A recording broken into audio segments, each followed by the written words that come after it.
हिंदुस्थानात जशी बिर्याणी प्रसिद्ध आहे तसंच आपल्या कोल्हापूर सांगली भागात प्रसिद्ध आहे बाऊचा भात अर्थात मटण भात. आणि याच मटणाला मसाला लावून बनवला जातो मटण मसाले भात. आखाडीचं वशाटमध्ये आज आपण बनवूया मटण मसाले भात.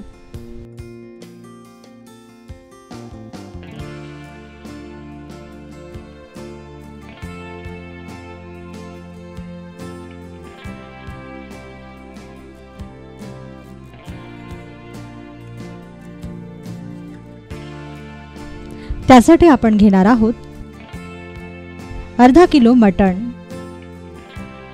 1 कप बासमती तांदूळ, 7 ते 8 लसणाच्या पाकळ्या, 3 ते 4 आल्याचे तुकडे, 1 मोठा कांदा, 1 चमचा धणे, 1 चमचा जिरे, 1 चमचा शहाजिरे, अर्धा जायफळ, 1 दालचिनीचा तुकडा, 1.5 चमचा घाटी मसाला, 1 चमचा संकेश्वरी मिरचीची पूड, 3 चमचे दही, 1 चमचा हळद, चवीपुरतं मीठ आणि 50 ग्राम बटर.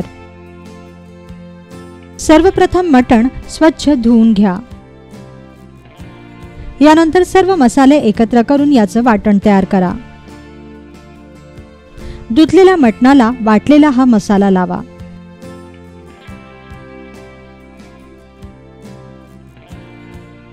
आणि या मसाल्यात मटण छान मिक्स करून घ्या.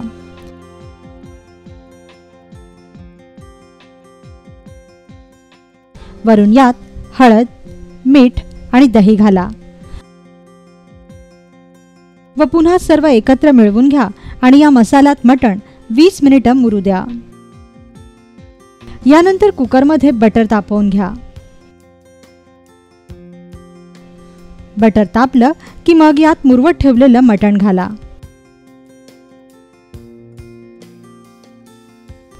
पाच ते 7 मिनिटं हे मटण मसाल्यात चांगलं भाजून घ्या.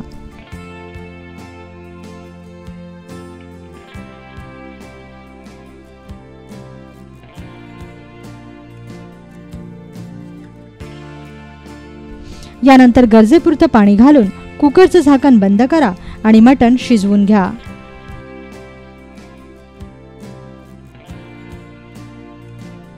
चार शिट्ट्यांनंतर कुकरचं झाकण उघडा. शिजलेल्या मटणात असलेलं पाणी पूर्णपणे आटवून घ्या.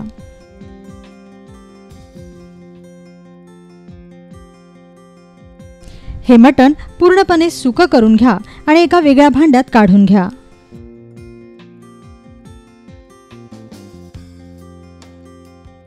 यानंतर भिजवलेल्या बासमती तांदळाला मीठ लावून घ्या आणि कुकरमध्ये पुन्हा बटर तापवायला ठेवा. तापलेल्या बटरमध्ये मग हे बासमती तांदूळ घाला आणि तांदूळ चांगले परतून घ्या.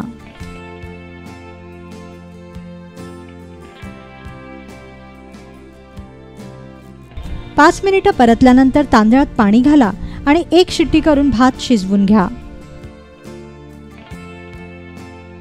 भात शिजेपर्यंत उभा चिरलेला कांदा तळून घ्या. छान सोनेरी रंगावर हा कांदा तळा.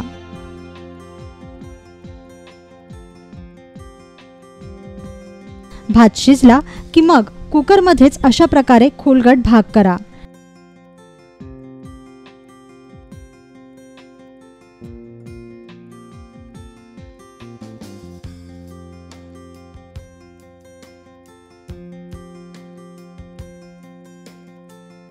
व त्यात शिजलेलं मटण घाला.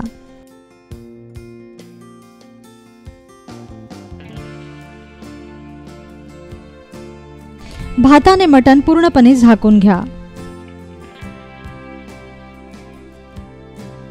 आणि मटणाला भातामध्ये मुरू द्या. वरून तळलेला कांदा घाला. कांदा भातावर पूर्णपणे पसरवा आणि कुकरचं झाकण बंद करा आणि 1 शिट्टी करा. तयार झाला झटपट तयार होणारा मटण मसाले भात।